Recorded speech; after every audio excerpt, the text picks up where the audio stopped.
In our previous video, we plotted our data related to our customer relationship management database. We were looking at the projected value of the contracts and the company revenue to identify clusters. And so we had plotted our scatter plot here, and we were looking using K-means clustering at identifying the clusters. And the key question with K-means is how many clusters to have. So in our previous video, we used the elbow method. So just scroll past this here.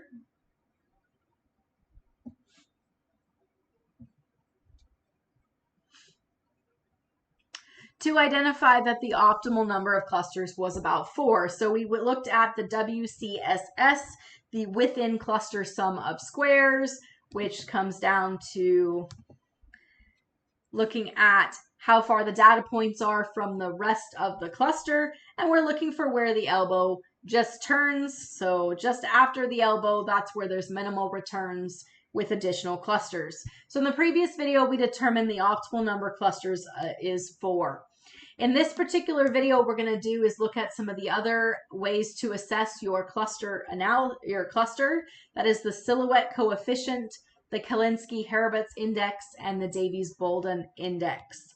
So just a reminder, we are working through the workbook that you can find at drstephpowers.github.io/BIA here under Chapter 9, Cluster Analysis. It's also going to be where you're going to find the data sets that we're using in the workbook as well. You'll want to save those to your Google Drive and connect so that you learn how to connect your data to your workbooks. All right, let's go back into our code here. So what you'll want to do here is we want to assess whether or not we have the appropriate number of clusters. The elbow method told us that it should be 4. So we're going to use a silhouette score to assess it as well. And we do the silhouette score from sklearn.metrics, import silhouette_score and silhouette_samples. Now we are using 2 variables to identify our clusters. Question 4, which was about the value of the contract that we might have with this customer, building them a website and providing services, as well as the revenue for the company itself. How big is the company? So we're going to label that X. That's going to need to be formatted as an array. So we need to make sure that we have imported numpy as NP to get this to run. And what we're going to do here is we're going to define that the number of clusters equals 4. Okay. And then we're going to do our K-means, where the n_clusters equals n_clusters. By doing it that way, instead of just writing in n_clusters equals 4, later we can build loops where we have a range of cluster options, and then we can see how well it performs. So you could write 4 right here for this, or you can define it outside, and then later we build loops. You already have this code ready for the loop. So we're going to call this K-means, and then K-means is the command here. Our number of clusters is defined here as 4. Then we're going to fit that cluster analysis onto our data. Our X is those 2 variables we're using to do cluster analysis, and it has to be formatted appropriately. That's why this numpy array right here. And what we ultimately want is the labels. We want to know what it thinks that the groups are, which data point falls into which group. To assess the choices that we made to make it for 4 clusters, we can pull what is called the silhouette score. And the silhouette score looks at how far data points are from other clusters. So we want separation between the data points and what's in another cluster. If the silhouette score is close to 0, then it could not identify a meaningful cluster. It's all one big group. There's really no separation. The cluster score is close to 1. Then the clusters are very different, lots of separation from each other.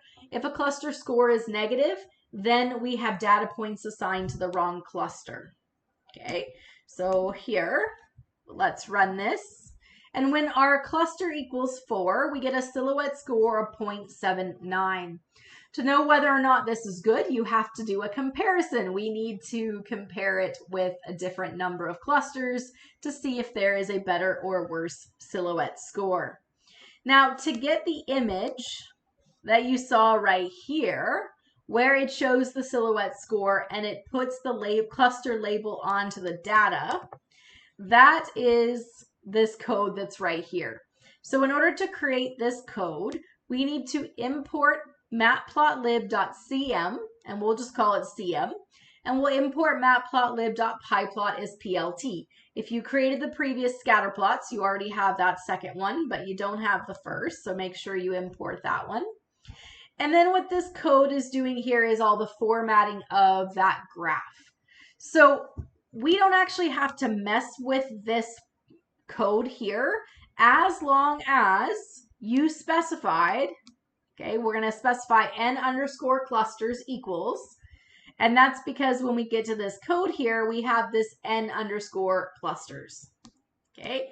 So we will need to define then either a single number of clusters or a range of cluster values that it's going to create, okay? Then you'll see the rest of this is X. So as long as we defined those variables and put them into an array that are going to be used to create our cluster, the rest we can leave as is. And what this is that it's going to create a graph with company revenue on the vertical, projected value on the right. It's actually going to create two scatter plots. A lot of this is just how it's going to be shown. The other scatter plot here is going to show the silhouette score and the cluster label. Okay.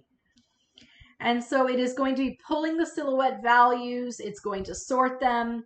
It is then going to format them so that it can create that image. So again, you can leave this as it is as long as you have labeled your number of clusters.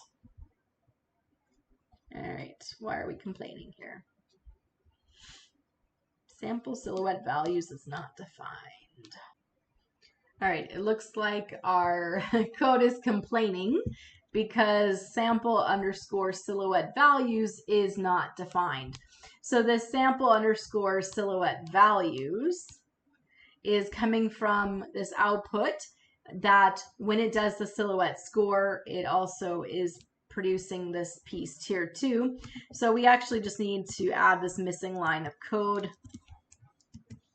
So sample_silhouette_values is going to be the silhouette samples, and it's going to use our X. That's going to be our two variables we're using for our clusters. And then CL, that was from when we ran the K-means cluster. That is actually the labels it's assigning to each data point, right? So that CL is the list of this data point is group 1, this data is group 2, and so on. So if we put in that missing row of code, don't know where it went, then what we can do is we can look at our image here. So we can see that group 3, which is this one here in yellow, it crosses the threshold of 0.8. It's close to 1. So this is a well-defined, well-separated group. We can look at group 1. This is the bottom blue one here. It's close to 1, well-defined, well-separated group. 0 here, close to 1. This is the one up here on the top, well-defined, separated group. Just go away. Make more space here so that we can see it. Now we're way too zoomed in. So we can then see it. Notice the green one, it's not quite to the threshold, and that's because when we look at the data here, we can see that that is close to 3. It's very spread out, and so it doesn't quite have that same level of separation.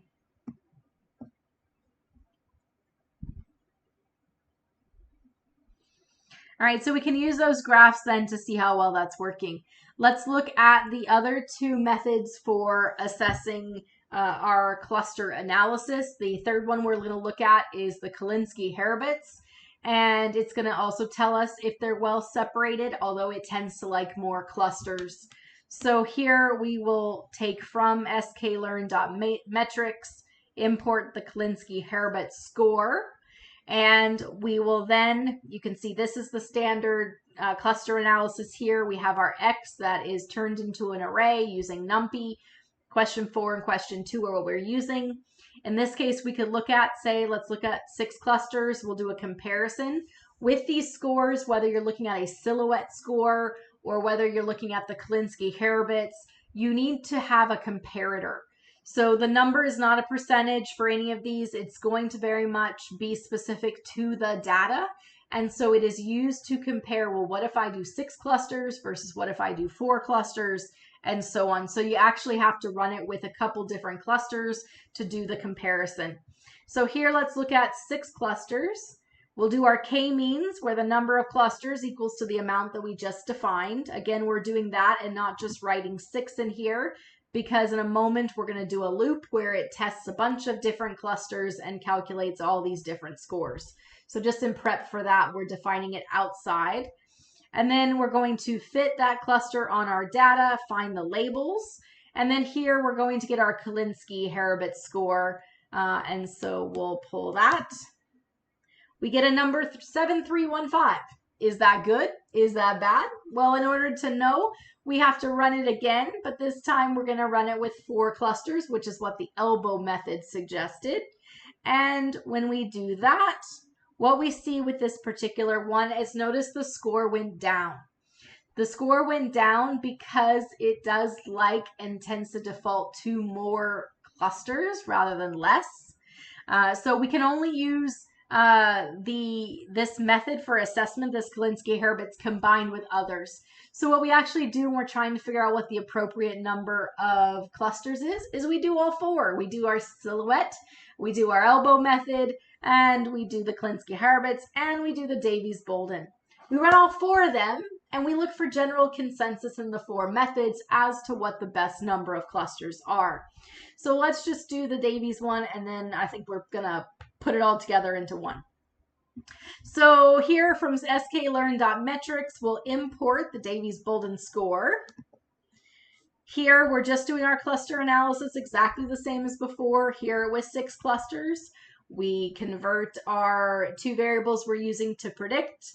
The cluster width would turn into an array. We're going to call our K-means method, specify the number of clusters here, fit it, find the labels, and then here we can get the Davies Bouldin score from our X data and the labels that it's given. So in this case, when we run it with 6 clusters, we get a score of 0.35. If we repeat the process and run it with 4, what you'll see is we get 0.213. The key thing to remember with the Davies Bouldin versus the others is that the Davies Bouldin, a lower number is a better fitting model, whereas with silhouette and the Calinski Harabasz, we get a higher number is a better score. So if we're looking at our scenario here, comparing 4 and 6, with the Davies Bouldin, the 4 had a lower score, so 4 was better. With the Calinski Harabasz, the 6, it likes 6 better. Okay.